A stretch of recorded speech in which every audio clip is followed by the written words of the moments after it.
오늘 말씀은 예레미야 36장 말씀을 봅니다.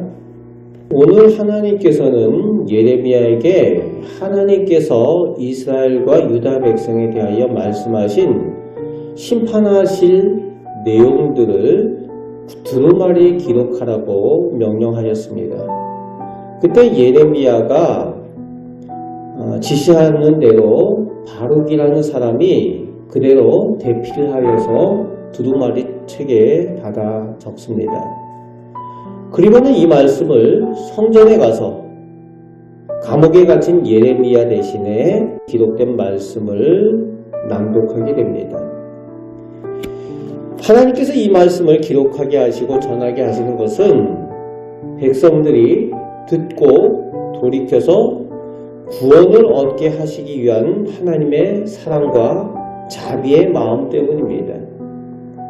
하나님께서 심판을 말씀하시지만 심판하시기를 원하시는 것이 아니라 하나님께서 용서하시기를 원하시고 하나님의 사랑의 마음을 알고 돌이키기를 원하시는 것이 하나님의 마음인 거죠. 심판이 아니라 구원하시기를 원하시는 겁니다. 그래서 하나님께서 경고하시는 겁니다. 오늘 9절 말씀에 보면은 백성들이 듣고 모든 백성이 금식을 선포했다라고 9절 말씀에 되어져 있습니다. 13절부터 19절까지에서는 백성들의 고관들이 이 하나님의 경고의 말씀을 듣고 놀라고 이 말씀의 출처를 확인하여서 왕에게 보고해야 할 것을 말하고 있습니다.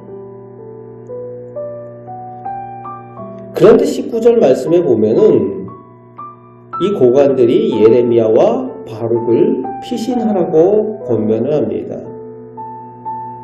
왕이 어떻게 반응할지 모르니까 왕에게 보고는 해야 되겠는데 너희는 가서 좀 피해 있어라. 이렇게 권면을 하는 거지요. 여기까지는 백성들이 구원을 얻을 희망이 있고 하나님의 은혜를 받을 가능성이 보이죠. 하지만 이제 20절부터 26절 말씀에 보면은 왕과 왕의 측근 신하들이 하나님 말씀에 대한 태도가 나오고 있습니다. 어떻게 하나님 말씀에 대해서 반응을 하는가, 그 내용이 나오고 있지요. 하나님의 말씀이 왕 앞에서 낭독되어진 그때가 추운 겨울이었다고 되어져 있죠. 왕이 추운 겨울에 궁전에서 화로 앞에 불 쬐고 있는데 이 하나님의 심판의 경고의 말씀을 듣습니다.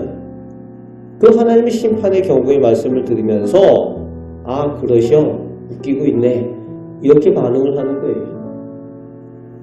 그리고 그 낭독되는 두루마리 책, 말씀이 기록된 그 두루마리, 그 책을 칼로 잘라다가 자기 불째는 그 불에다 집어넣고 땔감으로 삼는 거죠.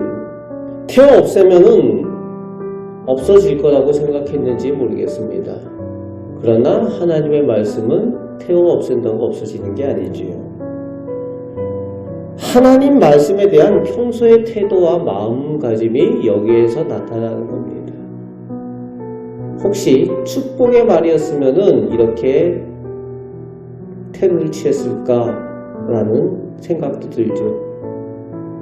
하나님의 경고의 말씀, 심판에 대한 말씀이 주어질 때에 거리낌이 없이 그것을 불에 태워버리는, 하나님의 말씀을 내 마음에 맞는 대로 듣기를 원하는 잘못된 말씀에 대한 태도가 나타나고 있습니다. 24절 말씀에 보니까 왕과 함께 선 신하들, 그러니까 측근들이죠. 그 신하들이 듣고도 두려워하지도 회개할 줄도 모르는 모습이 나오고 있습니다.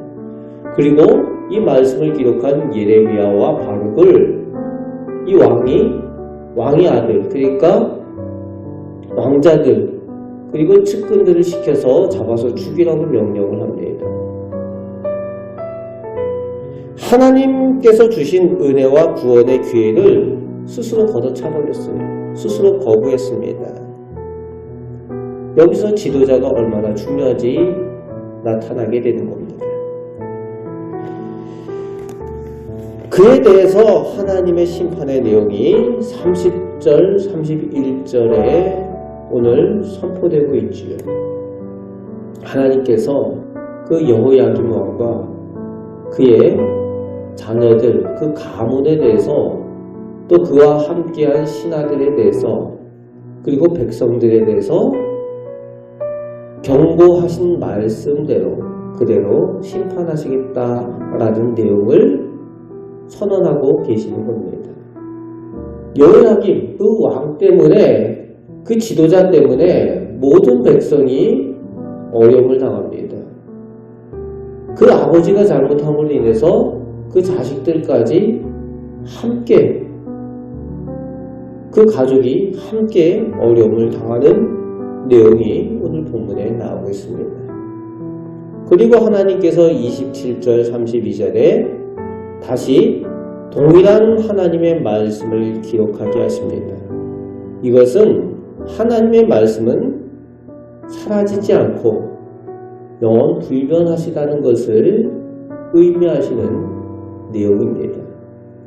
사람이 없앤다고 없어지는 것이 아니라는 거죠. 하나님의 말씀은 사라지지 않고 변하지 않는다는 겁니다. 우리는 우리의 가정에서 우리 곁에 있는 사람들 가운데서 또 우리 교회에서 영적인 지도자들입니다. 우리가 지도자들로 어떤 태도를 취하느냐, 하나님의 말씀에 대해서 어떻게 여기느냐에 따라서 우리 곁에 있는 사람들이 함께 복을 받느냐가 결정이 되는 겁니다. 하나님의 말씀을 귀하게 여겨서 우리 자녀가, 우리 가정이 함께 복을 받고 우리 교회가, 우리 곁에 있는 사람들이 하나님의 은혜를 함께 누리는 우리 복된 성도들 되시기를 주님의 말씀으로 축복합니다. 아멘. 기도하겠습니다. 하나님, 저희가 하나님의 말씀을 받은 하나님의 자녀들입니다. 하나님의 말씀을 들을 때에 하나님의 말씀을 늘 귀하게 여기게 하시고 영원하신 하나님과 동행하며 하나님의 은혜 가운데 더 가까이 나가는 저희들 되게 하여 주옵소서. 오늘도 하루 살아갈 동안 하나님의 말씀을 붙들고 살아가며 이 악한 세상 가운데 승리하게 하여 주옵소서. 저희에게 복을 주심을 감사드립니다. 우리를 사랑하시는 예수 그리스도의 이름으로 기도합나이다. 아멘.